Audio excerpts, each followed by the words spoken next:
बिस्मिल्लाहिर्रहमानिर्रहीम अस्सलातु वस्सलामु अलैका या ख़ातमन नबीन। अस्सलामु अलैकुम। Lesson number 19 that is scanning and language functions. आज के लेसन में you are going to read about types of memory to be found in computer. ये फिर आपको कंप्यूटर पढ़ाने लग गए इधर लास्ट टाइम की तरह। We will follow the usual pattern of reading following by comprehension exercise, scanning for information, vocabulary and content review exercise। आपको लास्ट लेक्चर में याद होगा कि मैंने लास्ट में आपको स्किमिंग एंड स्कैनिंग के बारे में बताया था, जनरल व्यू। अब वो कह रहा है कि आप इसको पैटर्न जो नीचे हमें पैराग्राफ दिया गया उसको आप रीड आउट करेंगे कैसे, स्कैनिंग की टेक्निक से। कि आपको कुछ दिया गया होगा वो आपने स्कैन करना है। मैंने आपको एग्जांपल देख के लास्ट लेक्चर में स्कैनिंग समझाया, आपको याद होगा। तो आपको इन्फॉर्मेशन, वोकैबुलरी या कोई कंटेंट दिया गया होगा।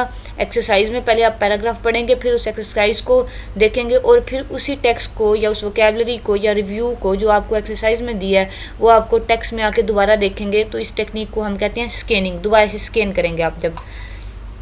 This will be followed by exercise on how language function operate in English. तो देखते हैं अगर इधर भी लास्ट टाइम की तरह टाइप्स ऑफ मेमोरी, ये वही मेमोरी वाला तो पैराग्राफ नहीं है, मेमोरी कंप्यूटर नहीं, ये चेंज है उससे पैराग्राफ। 1 2 3 4, तो ये तीनों पैराग्राफ आप पढ़ें खुद से। चार पैराग्राफ हैं। फिर मेन आइडिया बताएंगे, मेन आइडिया क्या है इसका, अंडरस्टैंडिंग द पैसेज, फिर ट्रू फॉल बताएंगे, वो एज यूजुअल शीटिंग आपको, फिर लोकेटिंग। अच्छा, अब ये जो लोकेटिंग इन्फॉर्मेशन है ना, ये मेन आपकी स्कैनिंग टेक्निक से डील करती है। इसमें समझे बात। Find the passage in the text where the following ideas are expressed, give in the line. First there is core memory। अब ये जो लाइन है ना, first there is core memory, ये ऊपर का जो टेक्स्ट है 4-5 पैराग्राफ का जो आपने खुद अच्छे बच्चों की तरह पढ़ना है, उसमें ये दी गई है। अब आपने एक बार जनरली पहले पैराग्राफ पढ़ लेना सारा, एक बार रीड आउट कर लिया। उसमें पहले आपने स्किमिंग टेक्निक से उसको स्किम करना है सारे पैराग्राफ को, कि जनरल ओवरव्यू लेना है। ले लिया। ऊपर आपने एमसीक्यूज था एक वो किया, ये ट्रू फॉल्स किए। उसके बाद आपने इधर आ जाना है कि first there is core memory. अब ये आपको एग्जैक्ट तो याद नहीं है, आपने पैराग्राफ में फर्स्ट में पढ़ा है, सेकंड में, थर्ड में, और उसकी कौन सी लाइन में पढ़ा है। अब पैराग्राफ P1 तो उसने ये लिख दिया कि पहले पैराग्राफ में ये आपने पढ़ा, उसने आपको याद करवा दिया। लेकिन अब पहले पैराग्राफ को आप दोबारा से देखें, उसमें से आप ढूंढेंगे कि ये कौन सी लाइन में पढ़ा है। अब ये जो आप दोबारा आप पहले पैराग्राफ को देख रहे हैं और ढूंढ रहे हैं ना ये लाइन, तो ये आप कर रहे हैं स्कैन। ठीक है, कि कोई स्पेसिफिक फैक्ट जो आपको प्रोवाइड किया गया है वो आप गिवन टेक्स्ट में से फाउंड आउट कर रहे हैं। This technique of reading is called the scanning technique. Okay, अब सारे ये आप ऐसे, और फिर वो लाइन नंबर बोल देख के वहाँ से यहाँ आप लाइन नंबर लिख देंगे। ये सारी जो एक्सरसाइज है थर्ड वाली लोकेटिंग इन्फॉर्मेशन वाली, आपने इसी तरह से करनी है। 4 पे आ जाएंगे कॉन्टेक्चुअल रेफरेंस। अगेन इसमें भी आपको स्कैनिंग टेक्निक करवा रहा है वो, जैसे आपने पीछे भी हमने 18 लेक्चर में भी किया। बोल्ड फेस में वो कह रहा है जो वर्ड दिया गया है ये आप पैराग्राफ में जाएं, वो 1 और 3 में text found at the words in bold face refer to, वो कह रहा है long enough to process it. अब ये इट किस चीज़ को रेफ़र कर रहा है। अब वो आप पैराग्राफ खोलेंगे, उसकी लाइन देखेंगे वो, और पीछे देखेंगे कि पीछे किस चीज़ का जिक्र हुआ है। अगेन आप यहाँ कौन सी टेक्निक यूज़ कर रहे हैं रीडिंग की, स्कैनिंग टेक्निक। ओके, आपने टेक्निक पे फोकस करना है। स्कैनिंग और स्कैमिंग हम सीख रहे हैं ना, और अंडरस्टैंडिंग वर्ड्स। अगेन यहाँ क्या करना है, सिनोनिम्स ढूंढने हैं। सिनोनिम्स भी वैसे ही जैसे हमने पीछे किए, सिनोनिम्स और एंटीनिम्स भी। आप यहाँ आपने उसी चीज़ पे फोकस करना है। वर्ड देखें, वहाँ पीछे पैराग्राफ में जाके वो वर्ड देखें और अपनी स्कैनिंग टेक्निक अप्लाई करें। वर्ड फॉर्म्स, ये वर्ड्स फॉर्म है, ये फिलिंग द ब्लैंक्स में यूज़ करनी है फॉर्म्स, जैसे हमने पीछे एक लेक्चर में किया, बल्कि 18 में। ऐसे ही ये 4th भी, ऊपर वाला 3rd भी एक्सरसाइज ऐसे थी। कंटेंट रिव्यू है, इसमें क्या करेंगे आप, use the information in the text on types of memory. ऊपर जो 4-5 पैराग्राफ का आपका टेक्स्ट का उसका क्या था topic, types of memory, to complete the table. अब आप जाएं, साइज लार्ज है, डेवलप, कंपोजिशन और कैपेसिटी। टेक्स्ट को पढ़ें कि कौन सी लाइन में लार्ज साइज़ और 80,000 बाइट्स मेमोरी कैपेसिटी की बात हुई हुई है। फिर उसकी कंपोजिशन और डेवलप थिंग यहाँ पे ला के लिख देंगे। अगेन यहाँ पे भी आप कौन सी टेक्निक यूज़ कर रहे हैं, स्कैनिंग टेक्निक यूज़ कर रहे हैं। ये बात आपने याद रखनी है, इस बात को ही आपने माइंड में रखना है कि स्किमिंग एंड स्कैनिंग टेक्निक्स आप सीख रहे हैं। 8 पे आए, complete the following table by referring back to the text types of memory. Again यहाँ भी आपने टेबल को कंप्लीट करना है टेक्स्ट को देख के। यहाँ पे आपने क्या करना है, para time sequence, marker, information, the computer, ये कुछ तो हुआ वैसा हाँ पहले 3-4 हुए में, आगे आपने खुद करना है। Core memory dominating the market, यहाँ आपने लिखना है, ये भी आपने ब्लैंक फिल करना है। अगेन कौन सी टेक्निक यूज़ करेंगे, यहाँ पे भी स्कैनिंग की टेक्निक। फोकस 1 एडिंग इन्फॉर्मेशन, यहाँ भी टाइप्स ऑफ मेमोरी का पैराग्राफ ऊपर से पढ़ें, उसका पैरा नंबर भी आपको बताया गया। आपने करना क्या है, completing the following sentences by referring back to the text on types of memory. अब सेंटेंस पढ़ के वो जो आपको बाय रेफ़र कर रहा है टेक्स्ट की तरफ, तो ये आपसे वो स्कैनिंग टेक्निक करवा रहा है, स्कैनिंग टेक्निक। ये बात बार बार कर रही हूँ कि आपको याद रहे।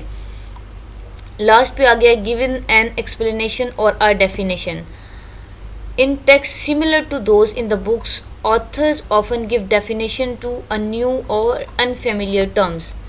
ऐसा टेक्स्ट वो कह रहा है पहले का जो किताबों में दिया गया है, लेकिन एक ऑथर है लिखने वाला, वो क्या कर रहा है, वो उसकी नई डेफिनेशन दे रहा है या नए तरीके से उसको इंट्रोड्यूस करवा रहा है, और वोकैबुलरी आइटम्स एंड कॉन्सेप्ट्स और ideas specific to the subject being discuss. तो या वो नए आइटम्स वोकैबुलरी के या नया कॉन्सेप्ट या नया आइडिया वो आपको डिस्कस कर रहा है। Not only a definition given but explanation are often supplied either implicitly or explicitly to avoid confusion in the mind of the reader. ना कि नई डेफिनेशन दे रहा है, बल्कि वो आपको नया इस तरीके से, उसको हो सकता है ना कि एक चीज़ आपने कहीं पढ़ी, आपको मुश्किल लगी, समझ नहीं आई, किसी और ऑथर के या किसी और राइटर की आप देखें, तो वो आपको इस तरह से अंडरस्टैंड करे कि आपको ईजीली ना सिर्फ समझ आ जाए, बल्कि आपके माइंड में जो सारी कन्फ्यूजन्स थी वो भी दूर हो जाए। तो यहाँ पे वो कह रहा है कि सम एक्सप्रेशंस और मार्कर्स यूज टू डिफाइन और explain a statement explicitly are.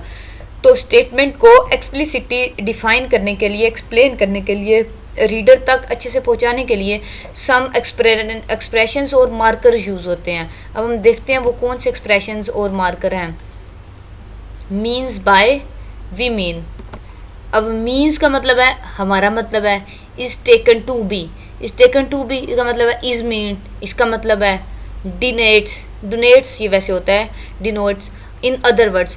अब ये चीज़ ये डोनेट कर रही है, ये एक तो डोनेट होता है वो डोनेशन दूसरे वाला चैरिटी वाला डोनेशन है, ये डिनोट है। डिनोट का मतलब होता है जैसे हमने ऊपर पढ़ा 18 लेक्चर में कि के जो है वो मेमोरी को डिनोट करता है, उसका सिंबल है। आपने फिजिक्स में पढ़ा होगा ना, एम्पेयर करंट को डिनोट करता है, और इस तरह एम्पेयर को ए डोनेट करता है, डिनोट करता है।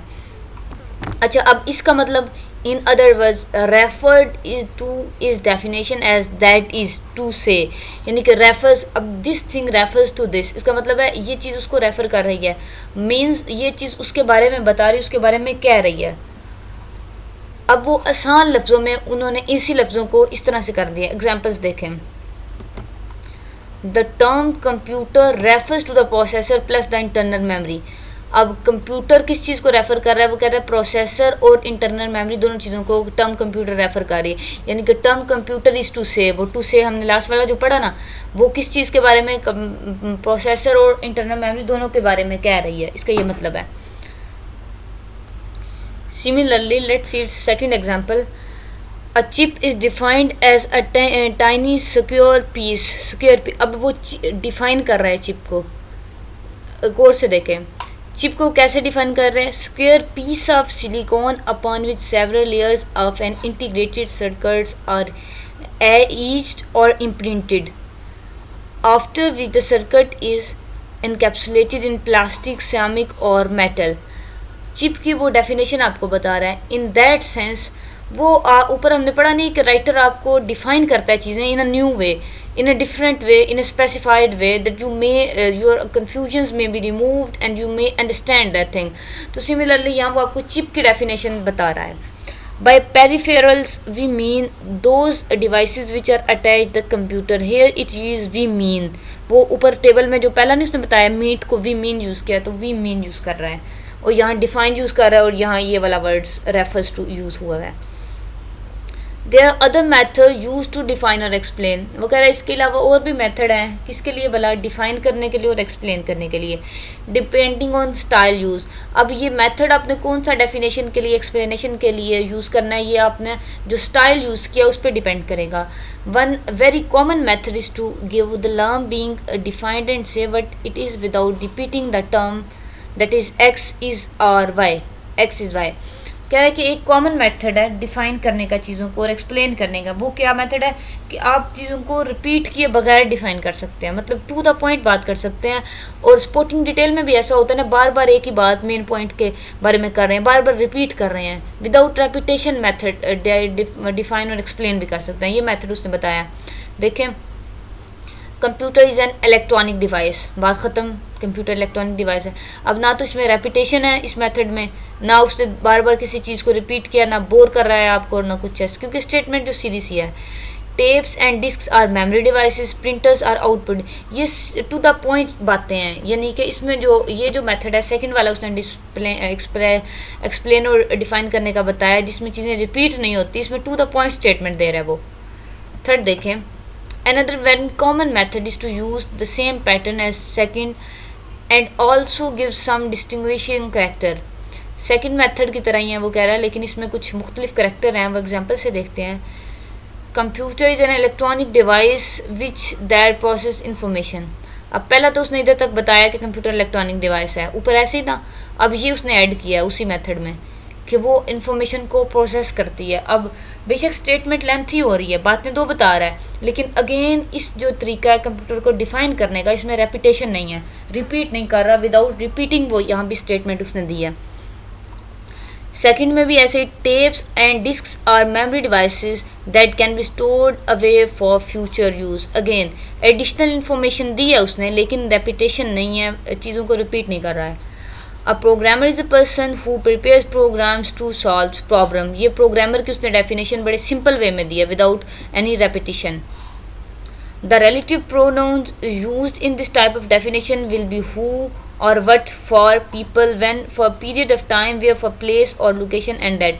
ये चीज़ आपने याद करनी है, ठीक है, ये नोट करना है कि ये जो टाइप है ना डेफिनेशन की या एक्सप्लेनेशन की, कौन सी सेकंड वाली टाइप जो भी हमने पढ़ी, जिसमें आप चीज़ों को रिपीट नहीं करते, इस टाइप में आप जब डेफिनेशन के लिए जो रिलेटिव प्रोनाउन यूज़ करते हैं, हु यूज़ करेंगे और दैट, हु यूज़ करेंगे दैट फॉर पीपल, ठीक है, पीपल्स के लिए हु और दैट यूज़ करेंगे।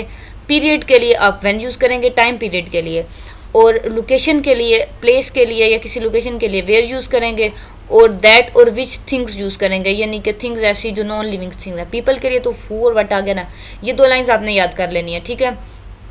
आपको डेफिनेशन और एक्सप्लेनेशन के मेथड्स पहला हमने पढ़ा, फिर अब दूसरा पढ़ा। अब दूसरे में जो दो तीन, दूसरे में कुछ एडिशन किया थर्ड मेथड में, तकरीबन ये दूसरे से सिमिलर ही है, थोड़ा सा डिस्टिंग्विश है कि इसमें एडिशनल इन्फॉर्मेशन दी गई। अब वो कह रहा है कि इस मेथड में सेकंड और थर्ड में आप क्या करते हैं कि रिलेटिव प्रोनाउन ये यूज़ करते हैं, जहाँ पे चीज़ें आए, थिंग्स, उसकी जगह दैट और विच, पर्सन की जगह हु और दैट, और टाइम पीरियड जहाँ हो वहाँ व्हेन यूज़ करते हैं, और लोकेशन पर आप वेयर यूज़ करते हैं। फोर मेथड देखें, one of the most frequent form of definition of explanation is use two nouns or noun phrases in apposition separate by commas. Noun phrase use करते हैं, डेफिनेशन ऐसी कि उसमें आप नाउन फ्रेज यूज़ करते हैं और उसको सेपरेट करते हैं कॉमास से। कंप्यूटर्स, कॉमा नज़र आया ना आपको, ये है electronic devices for processing information, again comma. अब डेफिनेशन किसकी है, कंप्यूटर की, लेकिन वो कैसे कॉमर्स में स्प्लिट करके डेफिनेशन को बता रहे हैं कि कंप्यूटर इलेक्ट्रॉनिक डिवाइस है इन्फॉर्मेशन को प्रोसेस करने के लिए, are now use in practically every aspect of life. आजकल अमली तौर पर तकरीबन वो ज़िंदगी के हर एस्पेक्ट में, हर फील्ड में इस्तेमाल हो रहा है। अब कंप्यूटर को उसने डिफ़ाइन कर दिया, बट डेफिनेशन को स्प्लिट किया 3 पीसेस में, एंड सेपरेशन की इनकी बाय कॉमा। ये भी डिफ़ाइन करने का एक फोर्थ मेथड है, डेफिनेशन या एक्सप्लेन करने का चीज़ों को, ये फोर्थ मेथड हम पढ़ रहे हैं। Systems, software, comma, programs, comma, directs the computer to perform tasks. अब कंप्यूटर के टास्क परफॉर्मेशन पे हम बात कर रहे हैं, आप सम हो इसको कह रहे हैं कि ये एक्सप्लेनेशन दे रहे हैं आप कंप्यूटर के टास्क परफॉर्मेंस पे। अब सिस्टम, सॉफ्टवेयर और प्रोग्राम, ये दो चीज़ें आपने यूज़ की कि ये डायरेक्ट कंप्यूटर को टास्क परफॉर्म करने में हेल्प करते हैं, ये दो चीज़ें। अब दो चीज़ों को डिस्कस किया, and splitting the sentence by comma, ये वाला कॉमा और ये वाला comma, understand. Next third example देखें, turnkey systems, complete hardware software products, may be provided along with the hardware by system suppliers. Again ये कंप्यूटर की explanation ही दे रहा है, पहले डेफिनेशन दी, सेकंड में भी एक्सप्लेनेशन है, तीसरे में भी एक्सप्लेनेशन ही दी और उसको स्प्लिट कर रहा है बाय कॉमास। ये फोर्थ मेथड आपने देखा डेफिनेशन का और एक्सप्लेनेशन का। Study the following definitions. The definition usually includes all three parts, the term to be defined, the group. अब definition में 3 parts होते हैं, ये बात याद रखनी है। कौन से 3 parts? 3 parts definition के, ये चीज़ आपने memorize कर लेनी है कि पहली चीज़ है the term to be defined, एक चीज़ definition का part हो गया।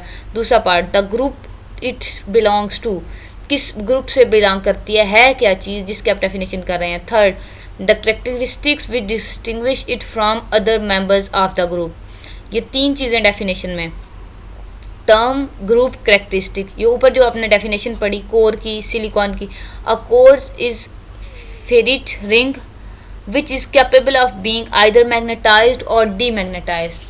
अब पहले जो पार्ट है टर्म में उसने उसको इंट्रोड्यूस करवाया कि वो है क्या चीज़ जिसको वो डिफाइन करने लगा है। सेकंड में उसने उसका ग्रुप इंट्रोड्यूस करवाया और थर्ड में उसने उसको करेक्टराइज कर दिया। तीनों पार्ट डेफिनेशन के बता दिए। ये थोड़ा सा टेक्निकल है ये जो आपको करवा रहे हैं डेफिनेशन एक्सप्लेनेशन के मेथड्स, लेकिन गौर से समझे हो जाएगा इंशाल्लाह। फोर्थ हम बेटा मेथड कर रहे हैं डेफिनेशन और एक्सप्लेनेशन का। फोर्थ हमने स्प्लिटिंग द कॉमा वाला मेथड पढ़ा, उसके बाद हम एक्सरसाइज कर रहे हैं। एक्सरसाइज में वो आपको बता रहा है कि डेफिनेशन को के 3 पार्ट्स होते हैं। पहला उसका टर्म कि वो है क्या, उसकी टर्म किस चीज़ की, टर्म में मोस्टली आता है कि जिस चीज़ की डेफिनेशन है उसका नाम। सेकंड ग्रुप, ग्रुप में आता है कि उसको किस चीज़ से वो रिलेट कर रही है, ठीक है, वो हो गया। थर्ड करेक्टरिस्टिक्स, किस बना पर आप उसको डिफाइन कर रहे हैं, किस वजह से आप उसकी डेफिनेशन दे रहे हैं, तो उसमें ये आ जाएगा, ठीक है। अगर सिलिकॉन की डेफिनेशन है इसको आप कंसल्ट कर लें। Next now analyse the following definitions and identify the different parts by highlighting the term, by underlining the group ones and by underlining the characteristics twice। कह रहा है कि ये आपको डेफिनेशंस नीचे ढेर सारी दी गई हैं, इसमें आपने तीनों पार्ट्स डेफिनेशन के ढूंढने हैं, टर्म, ग्रुप और करेक्टरिस्टिक तीसरी। ये ग्रुप जो टर्म है ये इसमें सब में हाईलाइट की हुई है और जो करेक्टरिस्टिक ग्रुप है वो अंडरलाइन किया गया और आगे जो रिमेनिंग है वो करेक्टरिस्टिक है। ये ऑलरेडी आपके लिए किया हुआ है, आप इसको एक बार पढ़ लीजिए अच्छे से आपको, ताकि ऊपर वाला जो मेथड है वो क्लियर हो जाएगा जो हमने procedure. At the last he is saying that we read about types of memory to find in a computer. Computer में हमने स्कैनिंग टेक्निक को डिस्कस किया पहले इन डिटेल, होप सो ये आपको मास्टर होगी। उसके बाद हमने जो चीज़ पढ़ी ज़्यादा इंपॉर्टेंट वो 4 मेथड पढ़े हमने डिफाइन और एक्सप्लेन करने के। ओके, ये आप इसकी एक्सरसाइज को करेंगे ना, ये जो ख़ास तौर पे ये दी गई है, इन चीज़ों को डिफ्रेंशिएट करेंगे तो hope so you will clear it. Okay, take care of yourself, अल्लाह हाफिज़।